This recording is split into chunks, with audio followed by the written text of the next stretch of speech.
Bismillahirrohmanirrohim. Assalamualaikum warahmatullahi wabarakatuh. Alhamdulillahirobbil alamin. Wassalatu wassalamu ala asyrofil anbiya'i wal mursalin wa ala alihi wassohbihi ajmain. Sahabat YM 28 yang dimuliakan Allah. Dalam ajaran Islam kita dianjurkan untuk menyambung tali silaturahmi. Salah satu caranya adalah mengunjungi orang tua, kerabat, sahabat, atau saudara sesama muslim. Apalagi ketika bersilaturahmi tersebut memiliki keutamaan, salah satunya disampaikan dalam hadis dari Abu Hurairah, Nabi Shallallahu Alaihi Wasallam bersabda, siapa yang suka dilapangkan rizkinya dan dipanjangkan umurnya, hendaklah dia menyambung silaturahmi. Hadis riwayat Bukhari nomor 5985 dan Muslim nomor 2557. Bertamu adalah salah satu cara untuk menyambung tali persahabatan yang dianjurkan Islam, dan ada beberapa tata krama dalam bertamu yang harus diperhatikan agar tujuan bertamu tercapai. Namun tahukah sahabat, ternyata ada waktu terlarang untuk bertamu dalam Islam. Kapan saja itu? Simak penjelasan lengkapnya dalam video ini, dan jangan lupa subscribe, like, serta komen channel ini, agar mendapatkan informasi pembahasan materi terbaru dari kami. Tidak sedikit di antara kita yang melupakan atau belum mengetahui adab-adab dalam bertamu, bahkan berkunjung di waktu terlarang atau kurang tepat. Abu Hurairah radhiyallahu anhu, mengunjungi atau ziarah, dalam bahasa syar'i merupakan kebiasaan yang sangat berharga di hadapan Allah.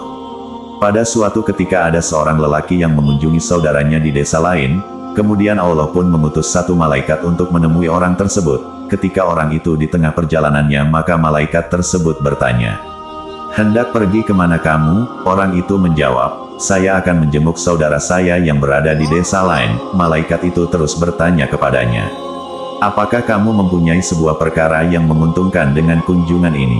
Orang itu menjawab, tidak, saya hanya mencintainya karena Allah. Akhirnya malaikat itu berkata, sesungguhnya aku ini adalah malaikat utusan yang diutus untuk memberitahukan kepadamu bahwa Allah akan senantiasa mencintaimu dalam urusan ini. Hadis riwayat Muslim nomor 4656. Oleh karena itu, mengunjungi kerabat atau kerabat adalah tindakan yang sangat mulia untuk mendapatkan ganjaran kebaikan dari Allah. Namun tentu saja bertamu berkaitan dengan waktu berkunjung, dan tidak dianjurkan dikunjungi pada waktu yang dilarang dalam Islam. Berikut adalah waktu yang tidak dianjurkan dalam bertamu. Allah berfirman, hai orang-orang yang beriman, hendaklah budak-budak lelaki dan wanita yang kamu miliki, dan orang-orang yang belum balik di antara kamu, meminta izin kepada kamu 3 kali dalam satu hari, yaitu sebelum sholat subuh, ketika kamu menanggalkan pakaian keluarmu di tengah hari, dan sesudah sholat isya. Itulah 3 aurat bagi kamu. Tidak ada dosa atasmu dan tidak pula atas mereka selain dari 3 waktu itu. Mereka melayani kamu, sebahagian kamu ada keperluan kepada sebahagian yang lain.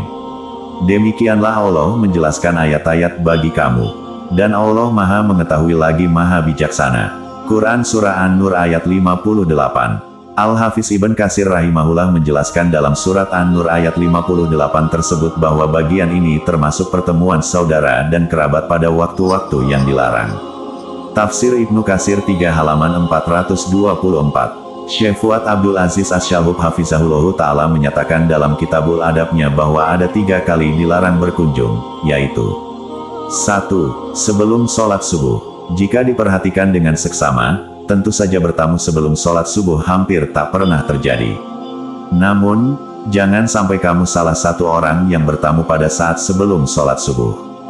Kecuali, ketika kamu sedang dalam masalah yang darurat dan benar-benar butuh bantuan. Waktu sebelum subuh adalah waktu di mana orang masih beristirahat atau melaksanakan sholat malam. Menjadi tidak etis ketika kira bertamu di waktu tersebut. 2. Waktu tidur siang qailulah. Dianjurkan untuk tidak bertamu di waktu tidur siang. Sebab bisa saja tempat yang kamu akan kunjungi, tuan rumahnya sedang beristirahat, sehingga membuat dirinya terganggu, akibat tidur di siang hari atau waktu masuknya tidur siang. Walaupun terkadang ada orang lain atau tuan rumah terasa terganggu, ketika kamu sedang bertamu pada waktu siang. Namun, justru mungkin ia merasa tidak nyaman. Dari Anas radhiyallahu anhu, Nabi Shallallahu Alaihi Wasallam bersabda, Tidurlah kailulah tidur siang, karena setan tidaklah mengambil tidur siang.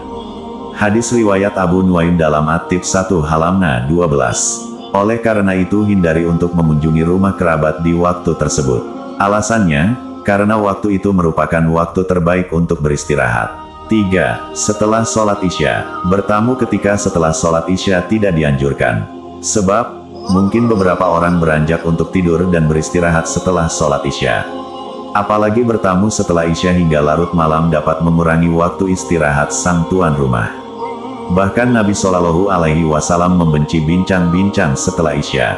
Sebagaimana disampaikan dalam hadis dari Abu Barzah, beliau berkata, Rasulullah Shallallahu Alaihi Wasallam membenci tidur sebelum salat Isya dan ngobrol-ngobrol setelahnya.